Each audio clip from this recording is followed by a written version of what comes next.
Lancaster University Management School has strengthened its ties with Northwest Business by appointing an entrepreneur in residence.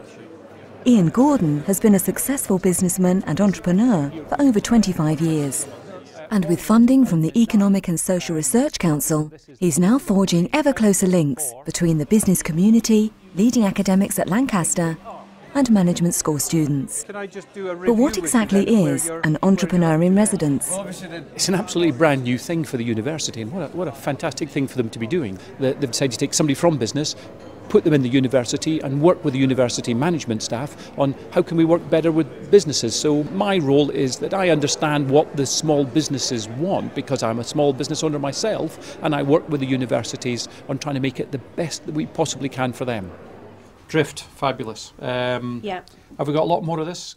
Ian runs his own businesses alongside his new position as entrepreneur in residence. So how does he balance these roles? We did a lot of planning before we did this. I'm 3 days a week at the university as entrepreneur in residence, and the rest of the time I'm in this business. Now, when you own your own business, you tend to be 7 days a week and 12 hours a day. So I fit in the evenings, I do it at weekends, and another couple of days. And I've got a great team of staff that run this business for me. Obviously we're focusing on research and teaching. We are a research-led school. We teach entrepreneurship at undergraduate and postgraduate level, and we have PhD students. But this fresh perspective on a daily basis is hugely valuable to us. Good morning and welcome to the Lancaster Forum. Since his appointment, Ian has been involved in the relaunch of the Lancaster Forum, which brings together business people from across the Northwest to network and engage in workshops, and also to hear from key players in the field of management and leadership. Chris Boardman, most of you will have heard the name, Olympic gold medalist in Barcelona. He's now head of R&D. Ian is also involved in teaching, helping to bring the real world of business into the classroom. So this cut-off that you're suggesting? It's cut off somewhere here. Yeah. This is basically the first stop. Also, these are as restaurants open.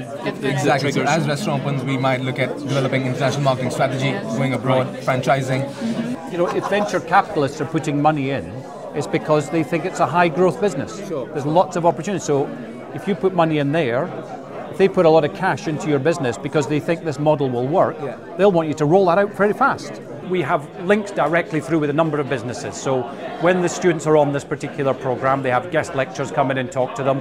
They do this business simulation exercise, then they take that and then they go and see real businesses.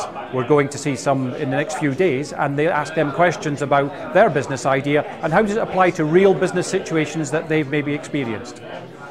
And then bitterness and fruit flavours come from these wonderful things. Hops, the brewer's grapes.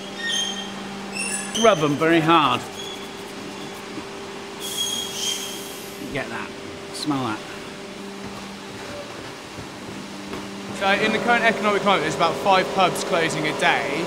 Is that affecting you? Are you having to move into bottled beers and things to go into the home market rather than into the pub market? True, beer sales are declining, but beer sales covers a multitude of sins. Lager sales, lager is hitting the floor. The graph of lager is dramatic. What we produce is not declining, it is actually still increasing.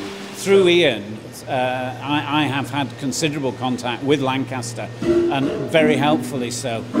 For instance, I had an effluent disposal problem. I did not understand. There was a bad smell, what was going on, what was happening to the yeast, whatever.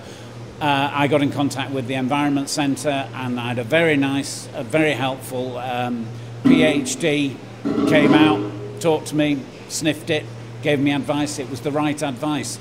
Problem solved. I had a group of final year engineering students, and they did a project on my fermentation room, which I'd asked for advice on how to automate the control systems on my fermentation vessels. They produced a 6-page report with options. Great help, fantastic help. No, I think there is a symbiosis between academia and business. Certainly Lancaster appear to be extremely good at it because their business school does appear to be very engaged with local business, and I absolutely intend to get more benefit out of that in the future. It's about engagement. It's about, the university as the catalyst for students who are wanting to get their degrees and go off to work in industry, and the business community who want to do more themselves. The Entrepreneur in Residence is funded by the Economic and Social Research Council. For more information about SME support and membership of the Lancaster Forum, contact Kim Ashby at this address.